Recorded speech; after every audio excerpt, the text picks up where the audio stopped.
Greetings, everyone. It is Isaac Wells, the voice of Internet's Skeletor. You're watching Dragonfire Entertainment. And remember, listening to a podcast before bedtime is the adult version of story time. Until we meet again. What's your poison? Let's drink it tonight. In the glow of the stars, everything feels right. Raise your glasses, let the good vibes pour. Together we'll sing, who could ask for more? How's it going, everybody? Wildman Wes here, and welcome to another edition of What's Your Poison? I don't know about you, but in the Midwest out here, we're getting some heat waves, and what better way to cool down than have some refreshing beers? I have 3 different styles of IPAs that are great for summertime. So we're going to go down the line one by one, and I'm going to let you know what I think about them. Okay? Let's get started. Starting off our lineup today from Gezellig Brewing in Newton, Iowa, we have Backyard Beer. This is a 4.8% ABV session Hazy IPA. I think you've realized something if you've been watching lately. I've been a big fan of Gezellig, and they haven't had any beers that I haven't been completely unimpressed with. I've been very happy with their lineup. And going off of this can, looking at the things that are in this beer, this Session Hazy IPA has Belma, Mosaic, and Strata hops. That's pretty self-explanatory for me. For those of you who may not have an idea on some of the hops, when I think of Strata and I think of Mosaic, they kind of go hand in hand because one on one side is slightly earthy and then the other side is very dank and crisp. So I'm looking for a mixed blend of that hazy dank with some hopeful fruit notes in there, but some earthiness to balance each other out. And I'm very excited because, as I've mentioned before, Gezellig's up there on the list on some of my favorite breweries now. Ooh, that is very, very hazy. One thing that I will say about IPAs, I'm not used to a lot of them being under 5%. And this being in the patio pounder terminology for being under 5%, I'm interested to see what the flavor is, and also just looking at the body, with it being slightly hazy, and that head consistency is far on perfect. I love this. I'm very, very excited. Ooh, dank, fruity, very much like grapefruit. I'm loving this already just from the smell alone. Well, let's have a sip.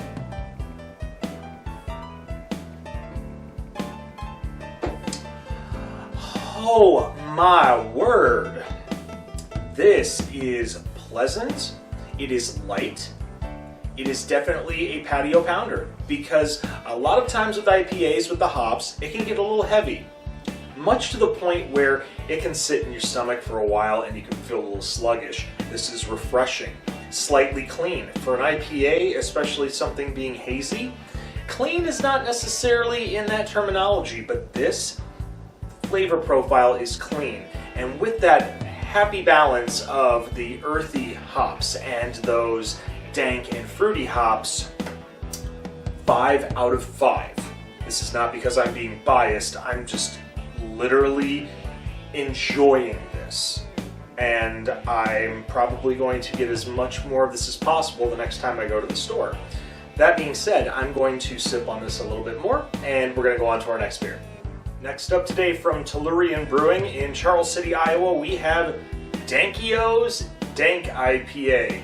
The good wife Becca picked this up for me, and a lot of times she's mentioned that she'll pick beers up for me strictly on the fact that she thought the can was pretty. And quite frankly, not only is the artwork pretty on this, it is hilarious. It has, as you can see, someone with a bowl of hops.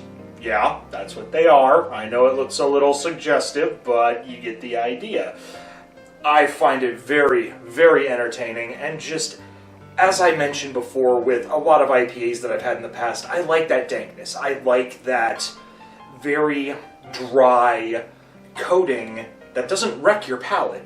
And this is 7% ABV. It didn't say which hops are in here. But judging by the fact that it said dank, I'm thinking probably something along the lines of backyard beer, where it was something along the lines of the mosaic hops and the strata hops. Possibly even, I'm hoping maybe there's even a citra hop, possibly a Simcoe. That's what I'm hoping for. A little bit different. So here we're gonna have a sniff. Okay, we're getting a lot more earthy on this. So my guess is there's definitely gonna be some earthy hops in here, very much like the mosaic and strata. I'm hoping more for, like I mentioned, something like a Simcoe hop, where it can get a little bit more earthy to the point of almost like pine, which I'm almost getting. And here we go. Very pleasant, lighter than what 7% would be on my expectation. I love the earthiness on this one. Pardon me, it's one of those where this isn't really drying out my palate. This is actually making my mouth water, which, as I've said before, if you have a beer and it tastes good and it makes your mouth water, it usually means that you're going to want to have some more sips, and I'm going to have another sip and think about what I'm going to give this for a grade. After a few sips, even with the flavor profile being with what I was hoping for, I am noticing, as kind of what I mentioned from the last beer, sometimes IPAs, depending on their ABV, can sit differently in one's stomach. And for me, this one is starting to get a little heavy, even after having probably about half a glass. This is still a well-balanced beer. However, when it comes to how I'm handling it, I'm going to go ahead and say 4.5 out of 5 pows. Not taking so much away from it, it's just how I'm feeling about it. However, even though I'm feeling this way about it, does not mean that this is not a good beer. I recommend this, especially for all you IPA enthusiasts. So I'm going to have a little bit more of this, and we're going to go on to our last beer of the day. Closing out our lineup today from Twin Span Brewing in Bettendorf, Iowa, we have West End of the Galaxy. This is a 7.5% ABV West Coast style IPA with Chinook, CTZ, and Galaxy hops. I know about Chinook and the Galaxy hops, so I know this is going to be very fruity and very dank. The CTZ I'm not too sure on, so only the taste will give me an idea. But there is a description on the back that I just want to read off real quick. A new school IPA loaded with a blend of dank, resinous, and tropical fruits. Follow your nose, follow your heart. Go west, young friend, go west and grow up with the Galaxy. Thinking about that, it makes me want to go west, being the king of wishful thinking. Yeah, I made an 80s/90s reference, deal with it. Let's pop this bad boy open and see what we have in store today. Looking at the color already, it is very much similar to our other two that we had. However, this one, okay. When I think dank or West Coast, I think very hazy. This is clean, like completely transparent, golden. Now the head consistency is very frothy, which I can definitely see in any type of IPA. Going past 7%, you're going to get a lot of frothiness with this. And as this follow your nose, I'm thinking it's going to be somewhere along the lines of possibly tropical Fruit Loops. Here we go. I am getting some notes. Not necessarily citra or even citrus with grapefruit or orange. I'm almost getting pineapple, if not peach. And that's not a bad thing, but then again, when I've had beers on here before with peach, it's been a hit or a miss. So if the nose is saying this, we'll see what the taste is. Here we go. Malty, almost mango. That's interesting. It's coating my lips. It's not a palate wrecker, but it's definitely making my mouth do something. This one, I'm a little perplexed. The flavor profile is not bad at all. It's just different. And I don't know if it's because of the mixture of the hops going on in here. However, I'm getting a bitterness. And And I know that with the bitterness, it's definitely because of the dank. However, now it's starting to dry out my palate. Not a palate wrecker, but it is drying it out where this could probably be a one and done for me. And not a bad thing. This is one of those experimental IPAs that we want to try at least once just to see exactly what we think of it. And for this, I'm not mad or disappointed. I'm on the fence. Let's put it that way. I'm gonna go ahead and, to be fair, I'm gonna give this one the benefit of the doubt because I have mentioned in the past I am a huge fan of the West Coast style IPAs, especially because of the tropical fruit and the dankness in here.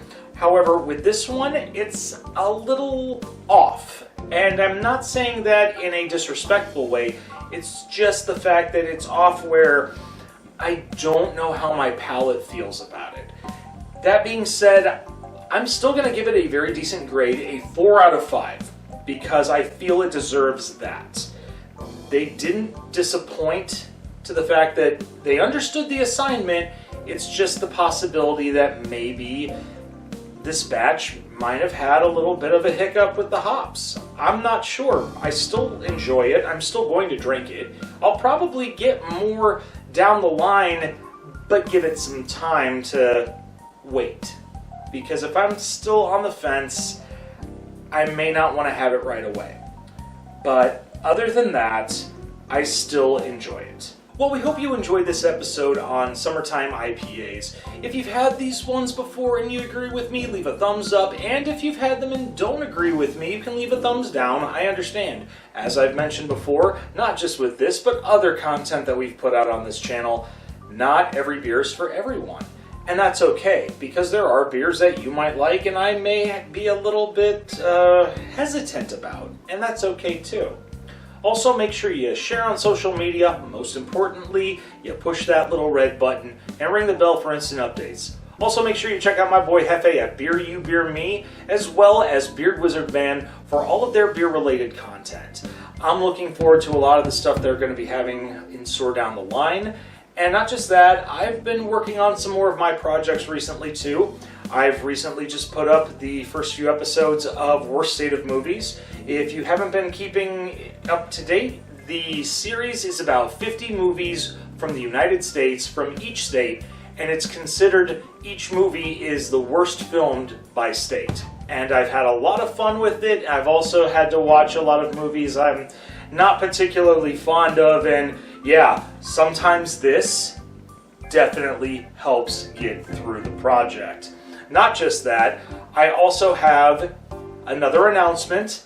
Shocktoberfest is around the corner in a few months, and it's going to be an 80s rewind. I've done a lot of episodes when it comes to movies from the 80s and the horror genre, so a lot of the mainstream ones, they're not going to be around, and that's okay. However, there are some that I have not done yet, and I'm still looking through my list. I have quite a few, and I'm going to make sure that we have at least 2 to 3 per year, from 1980 to 1989. And going through the lineup of what I have in my collection, as also with the streaming services, we're in for a crazy, crazy retrospective. Are you excited? Because I'm excited. Other than that, I'm Wildman Wes. We'll see you next time on What's Your Poison, or some of the other stuff we have here on Dragonfire Entertainment. Take care. For all of you in the Midwest, stay cool, and stay away from those tornadoes if they come by. I know I am. I'm in this basement. Cheers. What's your poison? Let's drink it tonight. In the glow of the stars.